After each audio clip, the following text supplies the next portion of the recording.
Man, I wish a beautiful girl would just fall from the sky right into my life.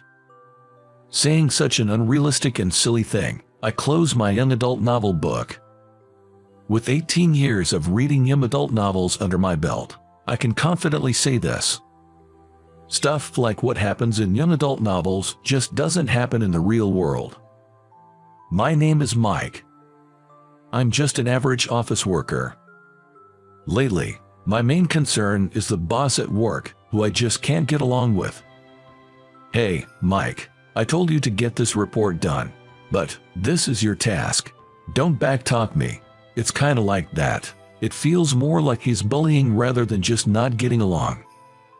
The boss's name is Steve. If I remember right, he's in his late 50s. I've heard he has a son about my age.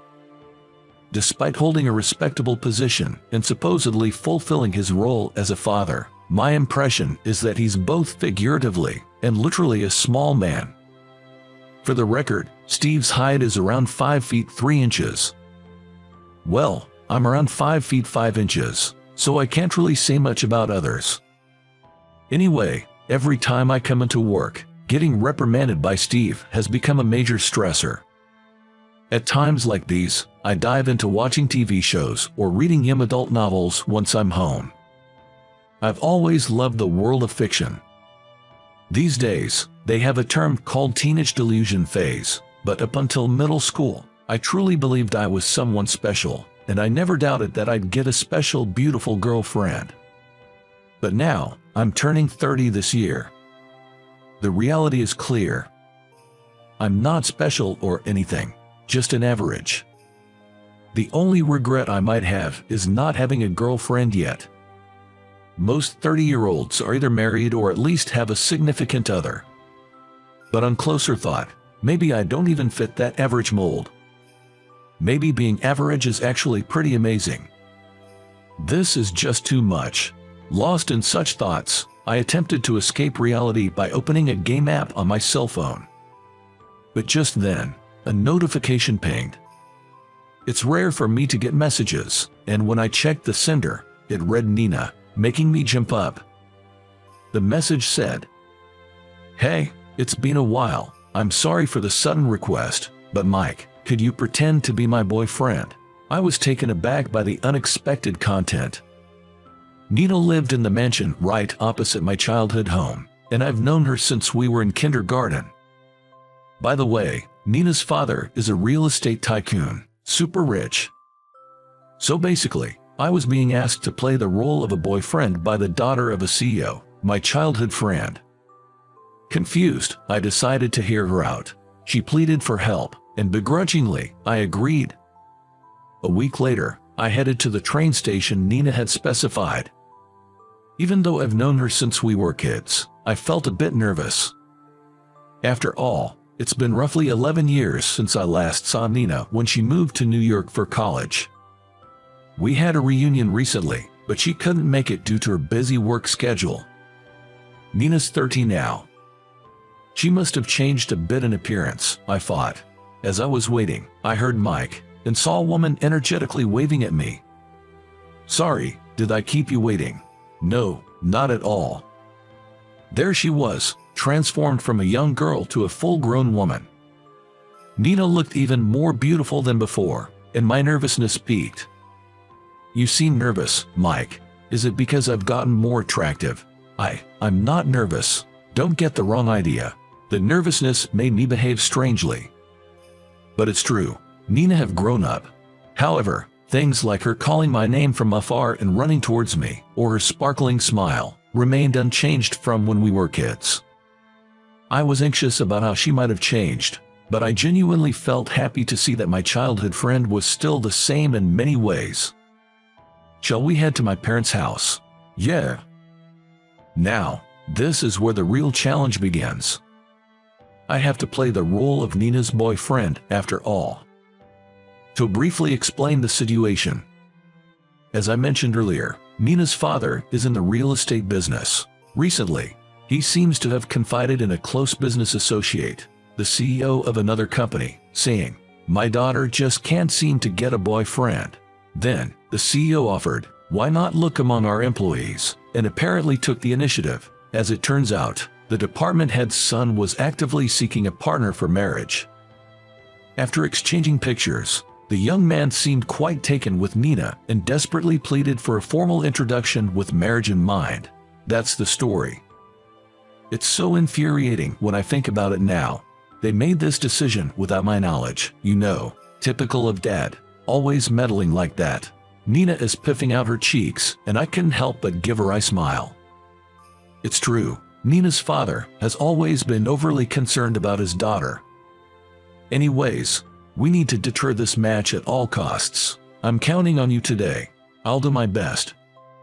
You see, my role as Nina's boyfriend is to dissuade this prospective groom. Nina was upset that her dad had gone ahead and set up a matchmaking date on his own. However, her dad insisted that if she didn't have a boyfriend, he wanted her to meet the guy at least once, chalking it up to typical parental meddling. Feeling the pressure, Nina spontaneously lied, saying she already had a boyfriend. But when her dad questioned who this boyfriend was, she impulsively blurted out my name. Though her dad was quite suspicious, he relayed to the other guy's family that she was taken and suggested calling off the arranged meeting. But to their surprise, that guy kept insisting on at least one meeting, making it hard for her dad to decline his persistent requests. Concerned that she might be pursued by the suitor in the future, Nina decided the best way to get him to back off was to show him her boyfriend in person. Hence, she came up with this scheme to rope me in. As you've probably figured out by now, I'm about to get dragged into a complete mess. At first, I thought to decline, but then she called and pleaded, "Please, just this once." Over the phone, I felt my cheeks warm up, and I reluctantly agreed. To be honest, even if it's just pretending, the idea of being Nina's boyfriend wasn't all bad. Because I had been secretly in love with her for the longest time. But I never had the courage to confess. I was scared of ruining our childhood friendship. And every time I saw the grand mansion she lived in right across from my family home, I couldn't help but feel the stark difference between our worlds. So, I gave up on my feelings for Nina. "Hey, why did you choose me to pretend to be your boyfriend?" I asked, holding on to a faint hope. Nina gazed at the scenery and pondered. I couldn't read her expression. Just felt like it. She said, flashing me a bright smile. "I guess. There's no deeper reason to it," I thought, shrugging. There's no way Nina would have special feelings for someone like me. After that, we entered Nina's lavish mansion. Her dad was inside. "I never would have guessed you two were dating," he commented, his expression a bit stiff. "By the way, he doesn't know that I'm just pretending to be her boyfriend. I need to ensure he doesn't find out. Would it be okay if I greet her? Of course, I think my wife would be pleased as well." With Nina's father's permission, I went in front of the photograph of her mother and greeted her. Nina's mom passed away due to illness right after Nina graduated from high school. I had always known she had health issues, but I was truly shocked when she passed away. She was someone who took care of me since I was young. Whenever I visited their home, I remembered the warm smile of Nina's mom and how she would always welcome me with lots of treats. She was truly a wonderful person. Although I was close to Nina's mother, I hardly spoke to her father. He was often busy with work, and I had a somewhat intimidating impression of him. I've heard that after losing his wife, Nina's dad became extremely protective of his daughter. I wonder what will happen if he finds out I'm just pretending to be her boyfriend. While these thoughts raced through my mind, the doorbell rang. Finally, the date she was supposed to meet had arrived. A wave of tension washed over me. Oddly enough, this date knew that Nina would be bringing her boyfriend today. He still wants to persuade Nina even in my presence. I thought, what an arrogant and persistent guy. He must really not know when to give up. I wondered what he looked like. Just then, The man for the matchmaking date and his father entered the room. To my shock, upon seeing the father, my eyes nearly popped out of their sockets. Steve. To my surprise, there stood Steve, my boss at the company with whom I often clashed. Mike, why the hell are you here? Steve looked just as taken aback. Could it be that Nina's father is close friends with the CEO of my company? Come to think of it, I had heard that the date was a manager's son. And Steve is a manager. I was completely dumbfounded by this unexpected encounter. No way, you're the boyfriend of this lady, you've got to be kidding, Steve exclaimed, his eyes bulging in disbelief. But then, Nina, standing beside me, suddenly grabbed my arm. It's true, Mike is my dear boyfriend, she told Steve with a serious tone and earnest eyes. It must be an act, but her convincing expression made my heart skip a beat. Then Steve's son said, so he's Nina's boyfriend, glaring at me. His eyes mirrored the condescending look I often received from Steve, making me recoil involuntarily. He had clearly inherited his father's shorter stature. After that, Steve's son began to talk about his own background. Apparently, he worked for a company with a higher income than the one both his father and I worked for and seemed to have a promising future.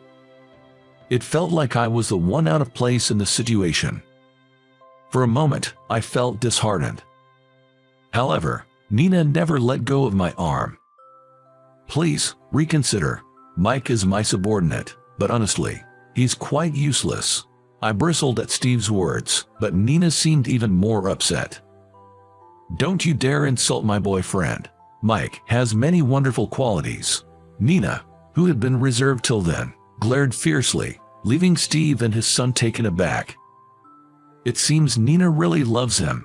Suddenly, the son, looking very uncomfortable, said, "Excuse me," and left the house. Hey, wait, Steve called after him. As he did, he turned to me, giving me a warning glance. Remember this. I had a bad feeling about all this, and just then, Nina finally let go of my arm. I'm sorry for holding on for so long. Oh, it's okay. Seeing Nina's face turn red made me blush as well. Do you two plan on getting married? Nina's father suddenly asked, catching me off guard. Nina looked equally unsure about how to respond. Seeing our flustered reactions, Nina's father just said, "Never mind," and shrugged. It was my idea to bring up this matchmaking meeting. I'll apologize to the other party properly.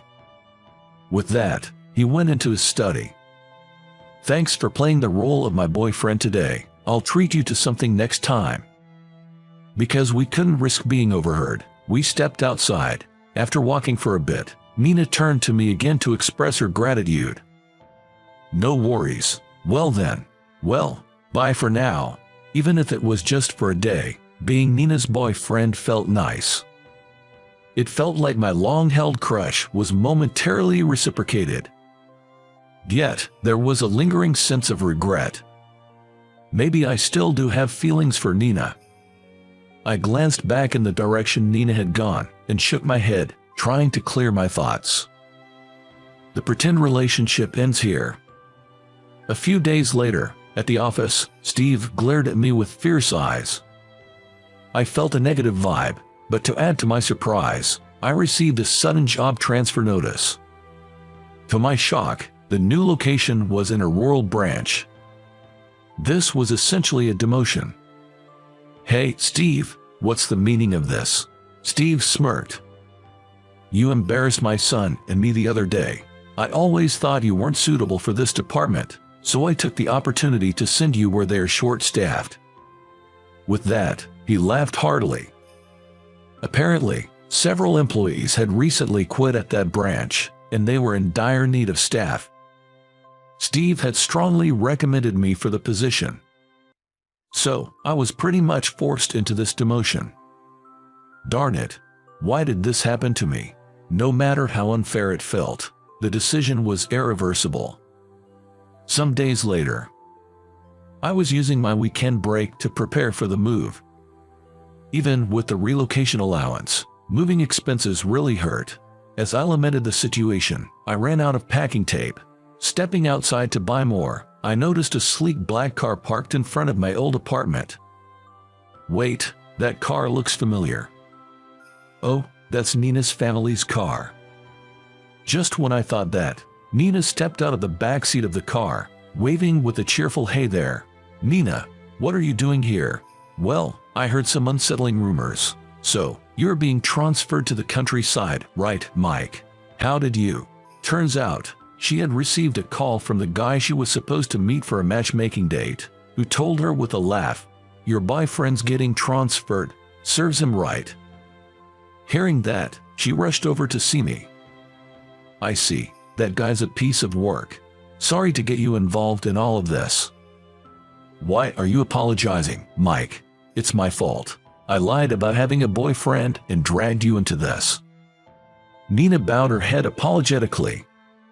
"You don't have to be so sorry. Believe it or not, I actually enjoyed playing your boyfriend." Hearing that, Nina's eyes widened, and she gave a big grin. Then, she dropped a bombshell. "You know, Mike, I've always had feelings for you." I blurted out, "What?" in sheer disbelief. Nina blushed at my reaction. "Do you remember our middle school reunion the other day?" "Yeah, but you weren't there, right?" I was really disappointed when I didn't see Nina, but turns out she arrived later in the evening. At that time, because everyone was making me drink, I didn't even notice Nina's presence, and it seems Nina missed her chance to approach me. At that time, seeing you so drunk was really something, and I felt a bit sorry for you, but I never imagined that even in that state, I'd find my heart still fluttering for you. I guess I really do still have feelings for you, Mike," Nina said with a shy laugh.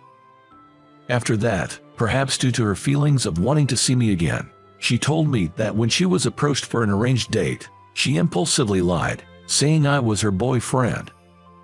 That's why, when I previously asked her "Why did you mention my name?" she felt embarrassed, fearing I'd realize her feelings for me. She quickly looked away and answered, "Just because." Apparently, her face turned beet red at that moment. "You know, I think you and my dad have very similar personalities." "What? Me and your dad?" I was taken aback by her unexpected comment. "Well, like how he's always fussing over others. Remember when I had a cold, you brought me ice cream and took care of me?" Hearing Nina's story, I did recall such an incident. But I had clumsily spilled that ice cream on the floor, causing trouble for Nina's mom.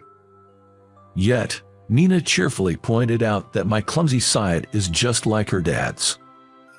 The reason Nina came today was to propose that I work at her father's place, given the inconvenience she had caused. Being in sales, I had some familiarity with real estate, which aligned with the job. The salary sounded quite appealing, promising a brighter future than my current position. "But are you sure? Me working there? It's fine, actually. I told my dad about our fake relationship." "Wait, seriously?" However, from what Nina shared, her father wasn't really mad about being deceived. Instead, he seemed to feel guilty for neglecting Nina's feelings and prematurely arranging a date for her. He also felt bad about causing me trouble, and offering me a job was his idea, she said.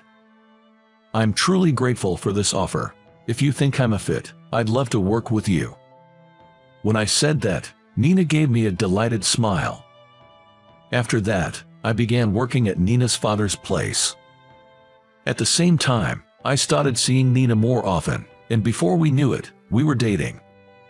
One day, Nina's father asked me, "Are you two officially together now?"